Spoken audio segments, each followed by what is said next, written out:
ভারতের 18তম লোকসভা নির্বাচনের প্রথম ধাপের ভোট গ্রহণ চলছে। স্থানীয় সময় সকাল 7টায় শুরু হয় ভোট, চলবে বিকেল 5টা পর্যন্ত। 21 রাজ্য ও কেন্দ্রশাসিত অঞ্চলের 102 আসনে ভোট দিচ্ছেন 16 কোটির বেশি মানুষ। এর মধ্যে 10 রাজ্যের সব আসনে চলছে ভোট, বাকি রাজ্যগুলোর নির্দিষ্ট সংখ্যক আসনে চলছে ভোটাভুটি। পশ্চিমবঙ্গের 3টি আসনে হচ্ছে ভোট। স্থানীয় সময় দুপুর 1টা পর্যন্ত 50% বেশি ভোট পড়েছে পশ্চিমবঙ্গে। অন্যদিকে ত্রিপুরায় এখন পর্যন্ত ভোট দিয়েছেন 53% বেশি ভোটার। তামিলনাড়ুর 39 আসনের সবগুলোতে অনুষ্ঠিত হচ্ছে ভোটাভুটি। দেশটিতে নিবন্ধিত ভোটার প্রায় 97 কোটি। এবারের লোকসভা নির্বাচনে 7 দফায় 543 আসনে ভোট হবে। আগামী 4 জুন দেশটির লোকসভা নির্বাচনের ফল ঘোষণা করা হবে। আমাদের কিছু লোককে আহত করে, বাড়ি ভাঙচুর করে। আমাদের লাটাগঞ্জে 235 নম্বর বুথে সেখানে আমাদের বুথ সভাপতিকে ভয় দেখানো হয়, সেখানে চাল এবং কাপড় ডিস্ট্রিবিউট করা হয়। এরকম ধরনের কিছু কিছু অভিযোগ আমরা নির্বাচন প্রক্রিয়া খুবই শান্তিপূর্ণ রেখেছি, কারণ কুচবিহারে এবছরে ইলেকশনকে কেন্দ্র করে সেরকম কোনো বড় ধরনের ভায়োলেন্স, মার্ডার, হাফ মার্ডার, বাড়িঘর জ্বালানো, পোড়ানো এইসব ঘটনা কিন্তু কুচবিহারে নেই।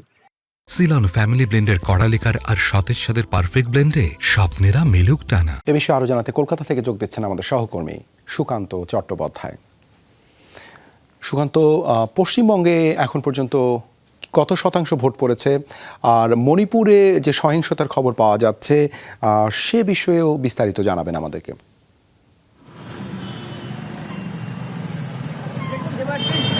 এই বিকেল 4টে পর্যন্ত 76% ভোট কিন্তু পড়েছে পশ্চিমবঙ্গের যে 3টি লোকসভা আসনে ভোট হয়েছে সেখানে।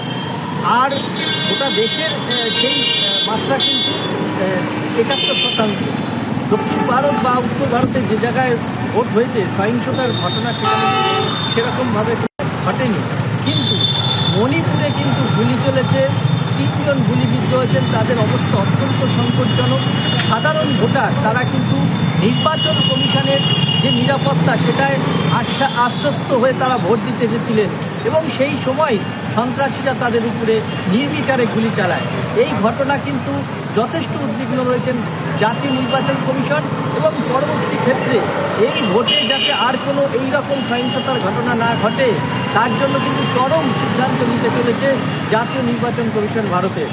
এদিকে পশ্চিমবঙ্গের যে সহিংসতার ঘটনা, যে 3টি লোকসভা নির্বাচন কেন্দ্রের আজকে ভোট ছিল, তার মধ্যে সবথেকে বেশি সহিংসতার ঘটনা ঘটেছে কোচবিহারে।